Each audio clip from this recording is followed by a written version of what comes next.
Hello bachcho, let's see the question.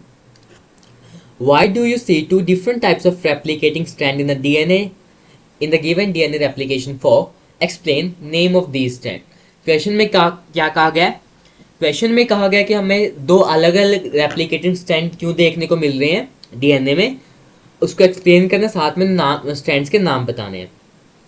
So the key concept here will be replication fork.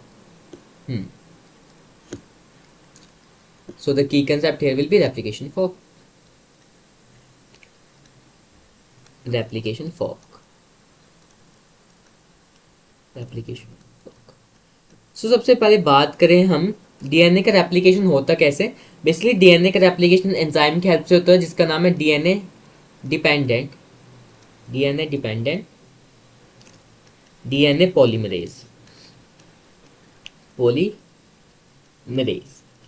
So basically अब हम polarity इधर mention नहीं करी गई है. सो अगर यहाँ पे 5 डैश है तो यहाँ पे 3 डैश पोलैरिटी होगी, और दूसरा स्टैंड जो डीएनए का तो एंटी पैरेलल होगा, तो ये 5 डैश से 3 डैश में होगा.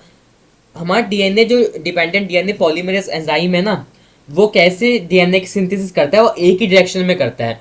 सो we can write it as DNA dependent DNA polymerase synthesize the new DNA in only one direction.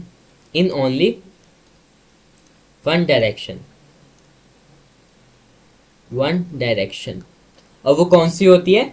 वो होती है 5 प्राइम से 3 डैश पोलैरिटी में. 5 डैश पोलैरिटी से 3 डैश पोलैरिटी में सिंथेसिस होगी. सो अब क्या होगा? ये कॉम्प्लिकेशन लाएगा. वो ये बात करते हैं कैसे लाएगा. अब जो 3 डैश से 5 डैश पोलैरिटी में है, तो उसमें तो सिंथेसिस हो जाएगी क्योंकि ये 5 डैश से 3 डैश होगा.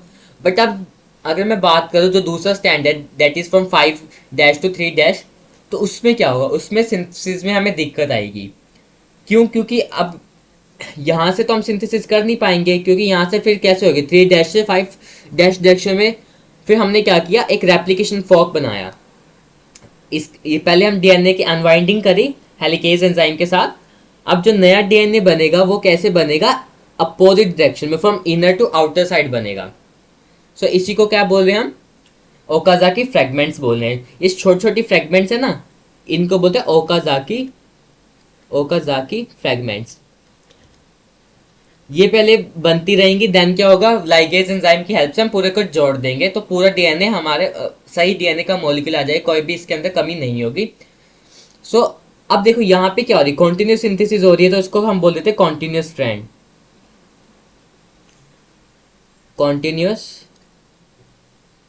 स्ट्रैंड, या फिर इसको बोल देते हैं हम, मेन जो नेम है इसका लीडिंग स्ट्रैंड बोलते हैं इसको, leading strand.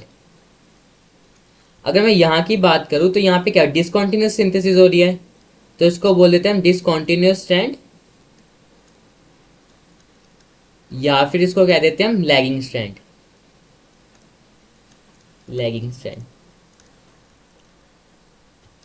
If we can write it at where the DNA synthesis taking place continuously is where the DNA synthesis taking place continuously,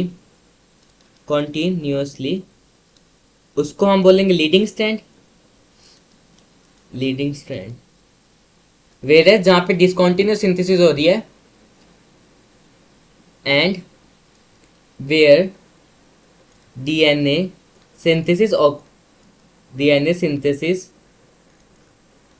occurs in discontinuous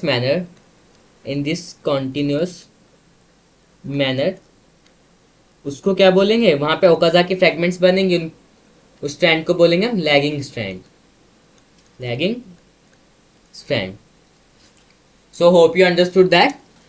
So why do you see two different types of replicating strand in DNA replication? Because the synthesis direction of the DNA dependent DNA polymerase is 5 dash to 3 dash polarity, but it cannot be possible in the both cases. So what we have to do in the first case, that is in which the continuous synthesis is taking place, but in the second case we have to form the some small fragment that are known as Okazaki fragments, which are laterally joined by ligase enzyme. तो उसी हिसाब से leading strand और हमने lagging strand बना दी. Hope you understood that. Best of luck.